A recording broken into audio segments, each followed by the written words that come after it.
Hello guys, तो ये option trading की सबसे पहली और बेसिक क्लास है। बेसिकली इसमें हम लोग बात करेंगे, समझेंगे कि ऑप्शन ट्रेडिंग क्या होता है और जो बेसिक चीज़ें होती हैं, बेसिक कीवर्ड होते हैं ऑप्शन ट्रेडिंग में जो हम जनरली इस्तेमाल करते हैं कि टाइम वैल्यू क्या होता है, प्रीमियम क्या होता है और साथ ही साथ इंट्रिंसिक वैल्यू क्या होती है। इन सारी चीज़ों को हम समझेंगे बहुत ही आसान तरीके से। ओके दोस्तों, तो हम लोग करते हैं वीडियो को स्टार्ट और करते हैं स्टार्ट कर। तो दोस्तों, सबसे पहली चीज हमारे दिमाग में जो आती है वो ये है कि आखिरकार ऑप्शन क्या होता है। तो हम लोग समझते हैं कि ऑप्शन बेसिकली क्या होता है। तो ऑप्शन का बेसिक समझने के लिए अगर उसका बेसिक मतलब जो है हिंदी में समझा जाए, तो ऑप्शन का बेसिक जो मीनिंग है हिंदी में वो होता है विकल्प या अल्टरनेटिव कहते हैं उसको। ओके, तो अब हम समझते हैं कि बेसिकली इसका काम क्या होता है और बाकी की जो डिटेल्स है उनको हम समझने की कोशिश करते हैं। तो बेसिकली जो ऑप्शन का मतलब होता है विकल्प। तो अब हमको ऑप्शन में ट्रेड करने के लिए सबसे ज़्यादा रिक्वायरमेंट किस चीज़ की होगी? सबसे अहम भूमिका हमारी है कि हमको एक रिक्वायर्ड होगा डीमैट अकाउंट। डीमैट अकाउंट हमको रिक्वायर्ड होगा और वो हम किसी भी साथ खोल सकते हैं। फॉर एग्जांपल, मैंने अकाउंट ओपन किया ज़रोधा के साथ, तो आप भी ओपन कर सकते हैं ज़रोधा के साथ अकाउंट। क्योंकि रीज़न ये है कि ज़रोधा जो है ना काफ़ी एक अच्छे ब्रोकर है और उनका जो काम है वो काफ़ी अच्छा है और ट्रस्टवर्दी है, मोस्ट इम्पॉर्टेंट। ठीक है, अब हम लोग मान के चलते हैं कि फॉर एग्जांपल हम लोग देखते हैं कि अगर मान लीजिए हमारे पास जो रुपए हैं हमारे पास अकाउंट में, कि ऑप्शंस का क्या इंपॉर्टेंस है उसको समझते हैं कि आखिरकार ऑप्शन ज़रूरी क्यों है। दोस्तों, मान लीजिए अगर हमने स्टार्ट किया अपना trading journey for from 10,000 rupees और हमने स्टार्ट किया सिर्फ और सिर्फ 10,000 रुपीज़ से हमने स्टार्ट किया और अब हम चाहते हैं कि हम स्टॉक खरीदें। और हम फॉर एग्जांपल कौन सा स्टॉक खरीदते हैं? हम खरीदते हैं JSW स्टील का स्टॉक। JSW स्टील का स्टॉक जब हम खरीदेंगे तो उसका प्राइस फॉर एग्जांपल हम लोग मान के चलते हैं कितना चल रहा है, I do not exactly remember, but मान लीजिए वन स्टॉक का प्राइस जो है वो चल रहा है इस समय के आसपास। हम लोग अपने कैलकुलेशन को इजी करने के लिए उसको 1000 हम जो है मान लेते हैं। ओके, अब जब हम उसके प्राइस को 1000 मान लेते हैं, हमारा टोटल जो कैप है इट इज अराउंड 10,000। अब हम परचेज कर रहे हैं तो हम कितने टोटल क्वांटिटी में परचेज कर सकते हैं? तो हमारी जो क्वांटिटी है उसमें हम परचेज कर सकते हैं, it would be 10 shares. 10 shares हम परचेज कर सकते हैं। ठीक है दोस्तों, जब हम लोगों ने 10 शेयर्स जो है ना परचेज किए, तो अब हम चाहते हैं कि जो हमने 10 शेयर परचेज किए तो अब हम वेट कर रहे हैं, waited for month, waited for, हमने पूरे महीने इंतजार किया और जो स्टॉक का प्राइस था जो कि पहले 1000 था वो गया और पहुंच गया 1000 यहाँ पे था और यहाँ से पहुंच गया वो 1100 रुपये। 1100 रुपये पहुंचा और हमारे पास जो क्वांटिटी थी वो 10 की थी और हमको प्रॉफिट हुआ 100 रुपीज़ का। तो हमको टोटल जो प्रॉफिट हुआ वो हुआ 1000 रुपीज़ का। और जब हमको 1000 रुपीज़ का प्रॉफिट हुआ तो it is 10% of our total capital. ठीक है, और यहाँ पे जो लोगों की इच्छा रहती है कि 10% उनको जो प्रॉफिट हुआ 10,000 पे 1000 का, इट्स 10% ऑफ द कैपिटल। और लोगों को जो इच्छा रहती है वो ये रहती है कि वो 10%, 10% भी मैं कम बोल रहा हूँ, मैंने तो ऐसे ऐसे लोगों को सुना हुआ है जो अपनी कैपिटल पे 50% और टाइम्स में जनरेट करना चाहते हैं रिटर्न, यानी कि 200 टाइम्स, 300 टाइम्स। उनकी ये इच्छा रहती है कि वो इतना रिटर्न जनरेट करें डेली बेसिस और बन जाए करोड़पति। लेकिन दोस्तों, अगर हम चाहते हैं कि हम कम कैपिटल हमारे पास है और हम ज़्यादा रिटर्न चाहते हैं तो उसके लिए हमें ज़रूरत पड़ती है ऑप्शंस की। फॉर एग्जाम्पल अगर कहीं ऐसा हो कि आप 10,000 में JSW के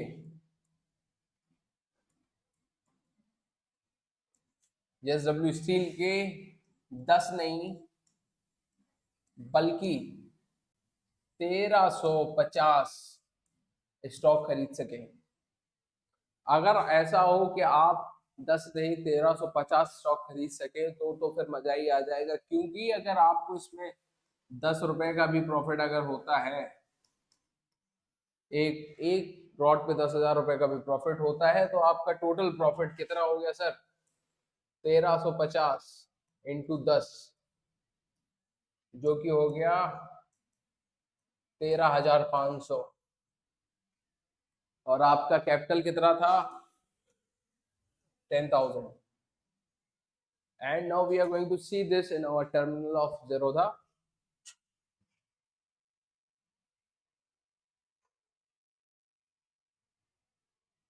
Okay, so this is the terminal of Zerodha, and we are going to see how these things work and how options work.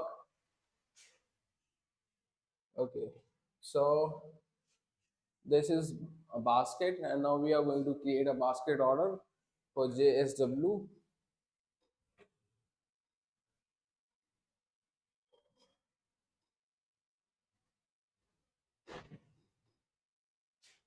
तो दोस्तों हमको JSW अक्टूबर का मिल गया है CE, हम इसको करते हैं बाय। इसको हम बेसिकली पोजीशंस में अपनी ऐड करते हैं, और अभी हम जानने की कोशिश करते हैं कि JSW स्टील का प्राइस क्या चल रहा है।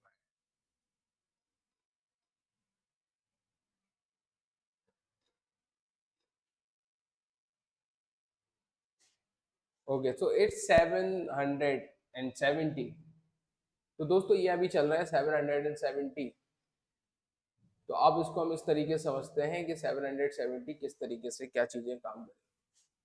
ठीक है, तो फॉर एग्जाम्पल हम मान लेते हैं कि अभी हमारा जो स्टॉक प्राइस चल रहा है वो 770 चल रहा है।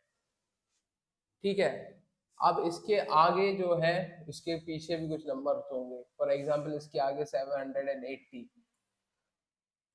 790, इसके पीछे नंबर होंगे 760, इसके अंदर होंगे 750। तो अब जैसे कि हम मान लीजिए अगर हम JSW के कुछ जो 1350 शेयर्स खरीदना चाह रहे थे, अगर वो हम मान लीजिए खरीदते अपने अकाउंट में, डीमैट अकाउंट में ट्रांसफर कराते, तो हमको कितना अनुमानित पैसा लगा था? अगर हम 1000 मान के चले तो 1,35,000 रुपए के आसपास लगता। ठीक है, अब जो कि इसमें ये चल रहा है हमारा 770 के आसपास। तो अब मान लीजिए हम चाहते हैं इसके ऑप्शंस को बाय करना। ऑप्शंस बाय करने का एक तरीके से ऐसा मतलब होता है कि ये एक तरीका होता है कि आप स्टॉक को जो है ना रेंट पे लेते हैं। फॉर एग्जाम्पल मान लीजिए आप किसी प्रॉपर्टी जो है, जो प्रॉपर्टी आपने क्या चाहते हैं, आप प्रॉपर्टी आप यूज करना चाहते हैं लेकिन उसको बाय नहीं करना चाहते, तो आपके पास एक ऑप्शन बचता है रेंट करने का। ठीक है, तो इसी तरीके से ये जो प्राइसेस हैं, लॉट साइज है, उनको इस्तेमाल हम करते हैं ताकि हम जो है ना उसको रेंट पे कर सके या इस्तेमाल कर सके अपने यूज के लिए, और अपने अनुसार स्टॉक प्राइस चूज कर सके। इससे फायदा क्या होता है? इससे बेसिकली दोनों लोगों का फायदा होता है। अब हालांकि ऑप्शंस का जो इंट्रोडक्शन हुआ था मार्केट में, वो हुआ था हेजिंग पर्पसेस के लिए, हेजिंग पर्पसेस के लिए हुआ था, और ट्रेडर्स ने इनको अपने स्ट्रेटजीज बना बना के पैसा बनाने का एक टूल बना लिया। हालांकि ऑप्शन स्ट्रेटजीज में भी हमको लॉसेस होते हैं, और ऑप्शन बाइंग में हमको अराउंड जो 90% है, 90% पीपल आर इन लॉस जो कि ऑप्शन ट्रेडिंग करते हैं। And it is a very risky game, so do it on your own risk. बिना समझे अगर आप इस पर कोई भी काम कर रहे हैं तो हाथ पूरी तरीके से चल सकता है। तो इतना हम समझते हैं। अब फॉर एग्जाम्पल हम लोगों ने इतना समझ लिया कि ये 770 है और इसके आगे पीछे भी कुछ नंबर्स हैं। तो अब इसमें हमको क्या जानना जरूरी है? करंट शेयर मार्केट प्राइस भी हमारा इतना चल रहा है। अब अगर हम चाहते हैं इसको किराए पे खरीदना है, इस स्ट्राइक प्राइस को, ठीक है, तो इस स्ट्राइक प्राइस के लिए हमको एक जो है ना किराया देना पड़ेगा, जो कि रेंटल हो गए। फॉर एग्जाम्पल मान लीजिए हम उसके लिए 5 रुपीज दे रहे हैं, 5 थोड़ा कम लग रहा है, तो फॉर एग्जाम्पल हम मान लेते हैं हम इसके लिए जो है ना 50 रुपीज पे कर रहे हैं, ठीक है। अब इसमें हमारा फायदा क्या है, नुकसान क्या है, हम इसको समझते हैं। फॉर एग्जाम्पल हमने क्या किया, हमने 770 JSW 770 का CE हमने जो है ना बाय किया, ठीक है। CE एंड PE दोनों अभी इस समय सेम है, क्योंकि हम लोग ATM पे काम कर रहे हैं, इसी को ATM बोलते हैं, ये एट द प्राइस। तो अब अगर मार्केट जो है ना यही रहता है 770 का है, ये बेसिकली एक ATM है। अब इसमें होगा क्या, फॉर एग्जाम्पल मान लीजिए जो JSW है वो हमारा जो एक्सपायरी है मंथ में बढ़ता भी नहीं है और घटता भी नहीं है, 770 पे ही रहता है। तो क्या होगा, ये जो हमने 50 रुपए जो हमने दिया है, ये हमारा जो है ना जीरो हो जाएगा, इट विल जीरो। तो इसमें हमारा 50 रुपी का रिस्क है, ओके। अब अगर जैसे ही हम पीछे को तरफ जाएंगे तो इनके भी कुछ नंबर्स चल रहे होंगे, इनमें भी कुछ हमारा जो है ना नंबर्स चल रहे होंगे, इनके भी कुछ प्रीमियम होंगे। तो अब बेसिकली आप देखेंगे 760 या 750 पे जाएंगे, तो इसमें और इसमें डिफरेंस है 20 रुपीज का। और पीछे हम जाते हैं तो फॉर एग्जाम्पल 700 पे ही आ जाते हैं, तो इसमें डिफरेंस है 70 का। मतलब मार्केट अगर यहाँ पे रहता है 770 पे है और हम इसको बाय करते हैं, तो हमको जो है ना प्रॉफिट इसमें क्योंकि ऑलरेडी है 70 रुपीज का। लेकिन रिस्क भी है, रिस्क क्या है कि अगर 770 से ये जंप करके मार्केट 700 तक आ गया, तो ये भी जीरो हो जाएगा, तो ये भी जीरो हो जाएगा। जब ये जीरो हो जाएगा तो इसमें रिस्क भी है। तो इसमें क्या रहता है, इसकी एक इंट्रिंसिक वैल्यू रहती है, प्लस इसमें टाइम वैल्यू भी रहती है, ठीक है। दोस्तों आप लोगों ने सुना होगा कि ITM पुट्स, तो बेसिकली जो ATM के पीछे वाले होते हैं उनको हम बोलते हैं ITM, और जो आगे वाले होते हैं उनको हम बोलते हैं OTM। डिपेंडिंग अपॉन कि हम कॉल साइड में पुट साइड में है, ये हमारे सिनेरियो बदल जाते हैं, ठीक है। तो ये जो है, अब ये 770 पे है, तो इसके पास जो है 780 के पास, इसके पास अपना कुछ भी नहीं है, ये सिर्फ और सिर्फ OTM है। और इसके पास रहेगा तो सिर्फ टाइम वैल्यू रहेगी। टाइम वैल्यू बेसिकली एक वो है जो कि आपको बताती है कि हाँ अभी जो है ना टाइम है और संभावना है। और अगर मार्केट JSW का स्टॉक 770 से जंप करके 780 तक पहुंचता है, तब भी कोई फायदा नहीं होगा। ये इसका जो आपने खरीदा है 10 रुपए में भी जो प्रीमियम पे किया है वो जीरो हो जाएगा, और ये 10 तब हो जाएगा अगर ये जंप करके 790 तक पहुंचता है, तो ये हमारा 10 रुपए हो जाएगा। आई बात समझ में। तो ये था हमारा ATM, ITM और OTM का कॉन्सेप्ट। तो ये था हमारा ATM, ITM और OTM का concept. I think I had made my point very clear. तो दोस्तों अब हम इस चीज को देखते हैं लाइव अपने ज़रोधा के टर्मिनल पे, तो बहुत आसानी से वो समझ में आएगा कि क्यों ITM महंगा होता है और OTM सस्ता होता है, डिपेंडिंग अपॉन कॉल साइड या पुट साइड। तो उससे पहले एक छोटी सी चीज हम समझ लेते हैं, अगर आप इसको नहीं पता है तो एक थोड़ा बता देता हूँ, और ये चीज कंटिन्यू होगी आगे वाले लेक्चर्स में, ओके। तो हम जो CE है, आप में से बहुत सारे लोगों को पता होगा, बहुत सारे लोगों को नहीं पता होगा CEP के बारे में। तो it is very important to understand when you are talking about CE। तो इसका माने आपका जो व्यू है वो मार्केट की तरफ जो है ना बुलिश व्यू है, और जब आप PE की बात कर रहे हो तो आपका व्यू जो है ना वो मार्केट की तरफ निगेटिव है। जनरल सेंस में बात कर रहा हूँ, सेलिंग की, शॉर्ट सेलिंग की बात नहीं कर रहा हूँ। शॉर्ट सेलिंग में ये सारी बातें बदल जाती हैं, उल्टी हो जाती है। तो हम चलते हैं अपने टर्मिनल की ओर, उधर देखते हैं, ओके।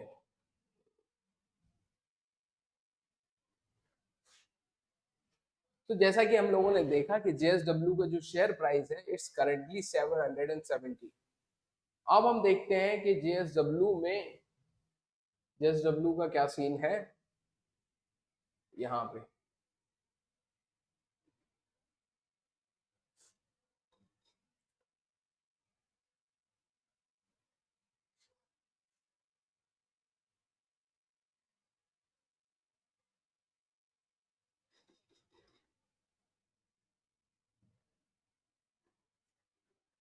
कर दिया। तो गाइज ये है जेएसडब्ल्यू स्टील का स्टॉक। और अगर हम लोग देखें इसको समझें तो मैं इसका ओपन करता हूँ चार्ट पहले तो।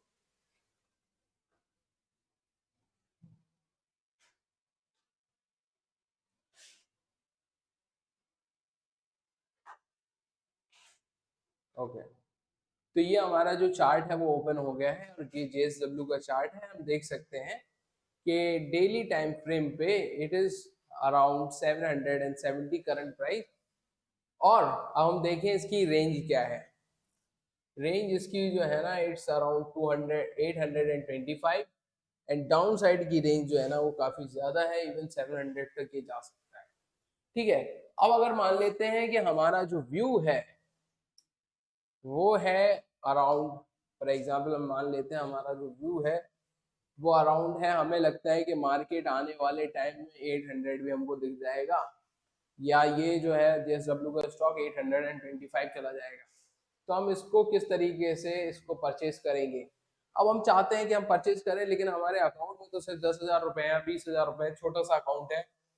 तो हम क्या करेंगे, ऑप्शंस में ट्रेड लेंगे। हम देखेंगे कि यहाँ पे क्या होने वाला है, हम अपने एनालिसिस करेंगे, जो भी एनालिसिस है, स्ट्रेटजी हमारे पास जो भी है, वो डिसीजन हम जो है ना खुद से लेंगे। और हम लोग इसमें देखेंगे कि ये इसका जो है ये इसके अपर रेंज है, and this is the down range, and this is a good resistance. ठीक है, अगर आप देखेंगे तो it has something like this. अब यहाँ से अगर ये मार्केट डाउन साइड की तरफ जाता है तो we can easily see, because there is no any support. Okay, अब मान लीजिए फॉर एग्जांपल, अब हमको लगता है कि मार्केट बुलिश है नेचर में, तो हम मान लीजिए यहाँ के ऊपर की तरफ जा रहे हैं और हम इस स्ट्राइक प्राइस को 800 को परचेज करते हैं। 800 को हम जब बाय करने की सोच रहे हैं और मार्केट अभी 770 पे है, तो जब 770 पे और हम 800 के परचेज कर रहे हैं, तो basically we are purchasing OTM. When we are purchasing OTM it is a very risky call. And even most important thing, we are just only paying the time value. It do not have any intrinsic value. If market uh, this stock does not move at any point, what is going to happen? There's the premium you are going to pay for 800 JSW, it is going to become zero. तो हम देखते हैं वो कितना चल रहा है। So for that we are going in basket orders.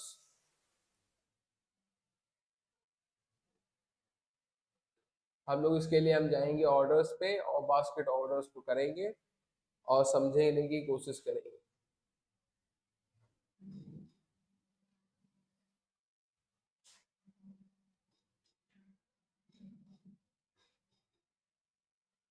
Okay, so as you can see, जो हमारा जो प्राइस है वो अभी इसमें रिक्वायरमेंट है वो 13,223 के आसपास रिक्वायरमेंट है।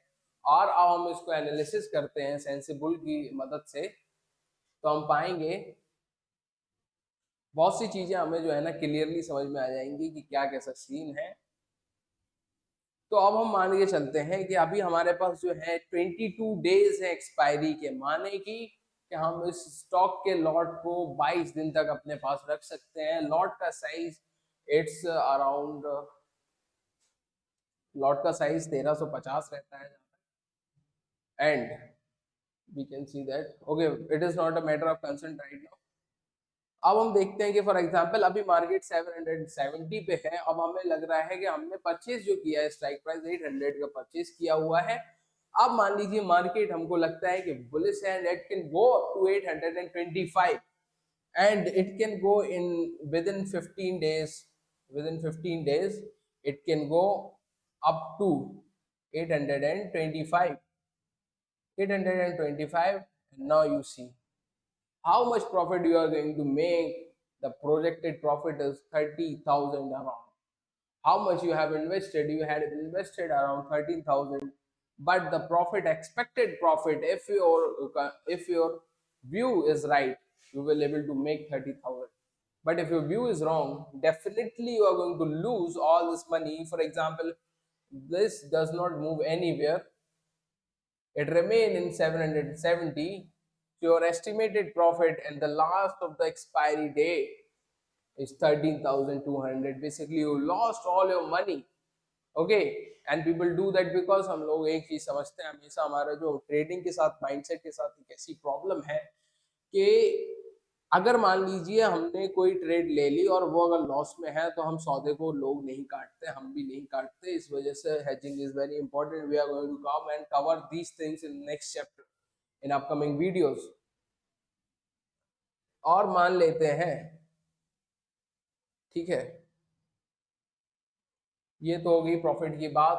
अब हम बात करते हैं, ये हमने एक ओटीएम का एग्जांपल देखा, अब हम देखेंगे एक अब हम देखेंगे एक आईटीएम का एग्जांपल। दोस्तों अब हम देखेंगे एक आईटीएम का एग्जांपल, जो कि अभी हमने देखा एक ओटीएम का एग्जांपल, अब हम देखेंगे एक आईटीएम का एग्जांपल। आईटीएम का एग्जांपल क्या होगा मैं आपसे जानना चाहता हूं, तो आईटीएम का एग्जांपल आप कमेंट में लिखिए। तो दोस्तों अब हमने ऐड की तो दोस्तों अब हमने ऐड किया है JSW की 750 की कॉल को, और मार्केट 770 पे है, तो ये जो है ना ये ITM है। अब हम इसके अगर देखेंगे प्राइस को, तो आप देख सकते हैं प्राइस 32 है, जबकि उसका प्राइस काफी कम था। उसमें जो मार्जिन रिक्वायर्ड था वो 13,000 था, एंड इसमें जो मार्जिन रिक्वायरमेंट है वो 44,000 है। इसको हम करते हैं एनालिसिस। आप देखेंगे कि अगर मार्केट कहीं मूव नहीं हो रहा तब भी हमारा जो पूरा पैसा है वो कहीं नहीं जा रहा। तो एस्टिमेटेड लॉस हमको सिर्फ इसमें 17,000 का होगा, 17,000 का होगा, जबकि मैक्सिमम लॉस की कैपेसिटी 44,000 है। दोस्तों ये फायदा होता है। और अगर मान लीजिए मार्केट अगर थोड़ा सा भी और ऊपर जाता है तो हमको प्रॉफिट जो है ना, अगर हम उसको 825 तक ले गए थे और अगर हम इसको 825 तक ले जाएंगे तो हमारा प्रॉफिट आप देखें 65, एटलीस्ट डबल प्रॉफिट। लेकिन इसमें मार्जिन भी ज्यादा लग रहा है, तो ये थोड़ा रिस्की भी है और थोड़ा ज्यादा वो भी है। अब हम लोग बात करते हैं, हम लोगों ने एक ओटीएम का कॉल देख लिया, एक हमने देख लिया आईटीएम का कॉल, और हम लोग देखते हैं सिर्फ और सिर्फ एटीएम का कॉल। ओके दोस्तों, ये है जो है ना JSW का 770, मार्केट यहीं पे है। और अब इसमें आपको मैं बताता हूँ, इसमें रिक्वायर्ड मार्जिन है 28,000, जबकि हमारा आईटीएम में जो रिक्वायर्ड मार्जिन था वो था 44,000, और ओटीएम में रिक्वायर्ड मार्जिन जो था वो था सिर्फ और सिर्फ 13,000। तो अब हम इसके एनालिसिस करेंगे। ये बेसिकली 50-50% रिस्क पे है, और मार्केट अगर कहीं नहीं जाता है तो इट विल गो जीरो। हमारा मतलब सारा पैसा इसमें जो 28,000 है वो सारा साफ हो जाएगा। तो हम लोग रखते हैं टारगेट को कर देते हैं लास्ट पे, and you can see we lost all our money. और अब इसमें हमको फायदा क्या है और नुकसान क्या है। बेसिकली अगर मार्केट थोड़ा ऊपर जाता है तो हमको प्रॉफिट होगा, क्योंकि ये आईटीएम में कन्वर्ट हो गया और हमको इंट्रिंसिक वैल्यू मिलेगी और प्लस टाइम वैल्यू मिलेगी। और अगर ये नीचे की तरफ जाता है तब भी ये हमको पूरा लॉस ही देके जाने वाला है। तो I would say when you go in stock तो प्रेफर करें आईटीएम, लेकिन स्टॉक के साथ आप आईटीएम मत रखिए, स्टॉक में आईटीएम मत रखिएगा, क्योंकि उसको आपको अगर उसकी फिजिकल डिलीवरी लेनी पड़ गई तो आपको जो है ना काफी ज्यादा पेनल्टी लग सकती है। आपके अकाउंट में उतना सारा पैसा होना चाहिए, जो कि मुझे नहीं लगता ज्यादातर लोगों के अकाउंट में होता है। तो वो आप इस चीज को अवॉइड करें। ओके दोस्तों, अगर आपको ऑप्शन ट्रेडिंग करनी है तो कोशिश करिए कि आप इंडेक्सेस में ही करें, वो सबसे बेटर रहता है। एंड उसके बारे में हम लोग बाद में बात करेंगे। ये मुझको समझाना था बेसिकली ऑप्शंस के बारे में, ओटीएम, आईटीएम और एटीएम क्या होता है, तो मैंने आपको बता दिया। वीडियो जरूर पसंद आई हो तो लाइक करेंगे, शेयर करेंगे। Thank you and very much. So we are going to end this class now. Thank you.